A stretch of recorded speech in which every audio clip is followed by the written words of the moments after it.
Time to catch up with John Dummersey for the weekly blog. And John, we start with news on the Bathurst Gold Crown Carnival.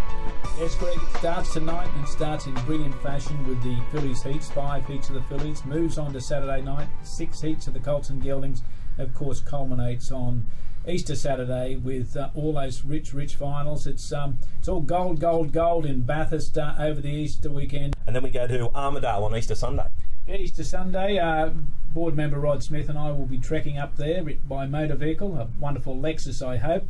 One of the best of the line, of course. I'll be comfortable. Rod will be driving. I jest a little bit. But going to Armidale is part of our process with making sure that we visit all these Carnival Cups meetings. Chris Edwards and myself were at Young and Narrabri last weekend.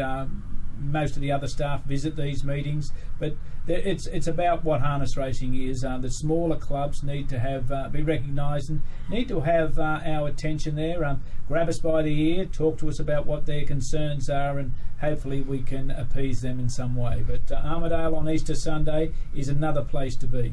You mentioned you're at Young and Narrabri over the weekend. What did you think of the racing there? Young was fantastic, brilliant racing. Great crowd, the committee there, Gary Cummins, Tony Turner and all the committee and all the workers need to be congratulated because they certainly packed in a very strong crowd, and the winners were there. The winners with Spare Me Days and Gotta Go Jazzy Jet for Brad Hewitt. They were a couple of stars of the night, and Paul and Blake Fitzpatrick's Matched in Heaven certainly set the crowd talking with his effort. Great effort by Matched in Heaven. Good to see a big crowd too at Narrabri on the Sunday. Yeah, Narrabri, a little bit further up the track, a hot Sunday afternoon, but the Stevenson family, led by Doreen, of course, they do a wonderful job to have harness racing happen in Narrabri.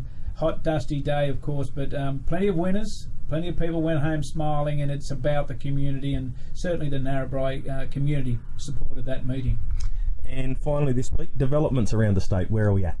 Well, Wagga and Tamworth are our two major developments. Our consultants have been in Wagga meeting with the council officers and making sure we're crossing the T's and dotting the I's with going forward there, and we hope to have all the reports finished, all the details they need for a construction certificate, and we'll be going out to tender shortly for those works. And with Tamworth, myself and Rod Smith met with the council and RMS on Monday past, and we're certainly looking forward to getting a development application well and truly on the way and into council as soon as possible. All right, John, thank you very much for that, and we'll catch up with you again next week. Always, Greg.